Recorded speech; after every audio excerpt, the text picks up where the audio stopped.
MB정부 국정원의 문화예술인 블랙리스트 피해자 중에 처음으로 배우 문성근 씨가 검찰에 출석해서 조사를 받았습니다. 문 씨는 지난주 저와의 인터뷰에서 MB 정권이 일배 수준이었다고 힐난한 바가 있습니다. 그런데 오늘 조사를 받고 나온 문 씨가 증언한 것은 블랙리스트보다도 화이트리스트, 즉 어버이연합 같은 단체에 돈이 지급된 정황을 조사 과정에서 확인했다는 것이었습니다.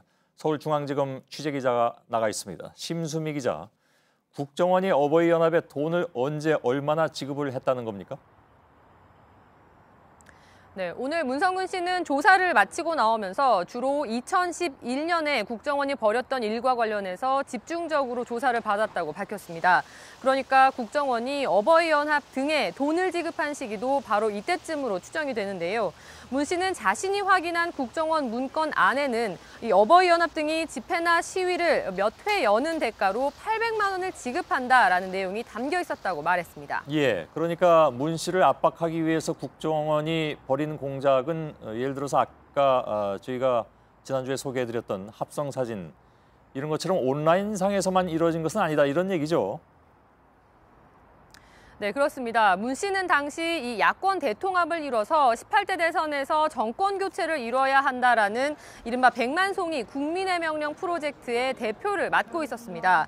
여기엔 당시 10만 명 넘는 사람들이 호응을 보내는 등 상당한 지지를 받았었는데요. 이들의 각종 행사에 당시 맞불 집회 격으로 이 어버이연합 등 우파 단체들이 모여서 문성근을 내란 선동죄로 구속해야 한다는 등의 구호를 외치면서 그렇게 집회를 연 바가 있었습니다. 오늘 문 씨가 봤다는 이 문건에는 국정원이 이들에게 돈을 주고 이러한 집회를 조장했던 정황이 담겨 있던 겁니다.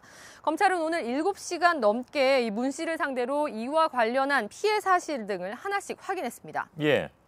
자, 성격이 비슷한 사건인데 박근혜 정부 시절의 화이트리스트에 대한 수사도 속도를 내는 것 같습니다. 지금 얘기한 건 MB 정권 시절이었고 오늘 검찰이 주옥순 엄마부대 대표를 4월에 이어서 다시 소환했다고요?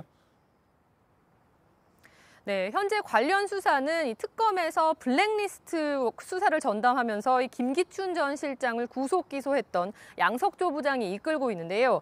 4월 소환 당시와 달리 이 청와대 정무수석실에서 캐비넷 문건을 검찰이 확보하는 등 좀 상황이 많이 진전이 돼 있는 상태입니다.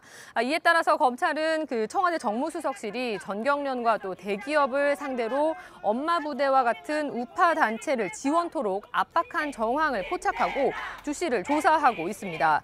특히 해당 시기는 조윤선 전 장관이 정무수석으로 재직할 당시와 맞물려 있기 때문에 아무래도 조 전 장관의 재소환 여부 이런 부분도 조금씩 윤곽이 드러날 전망입니다. 심수미 기자였습니다.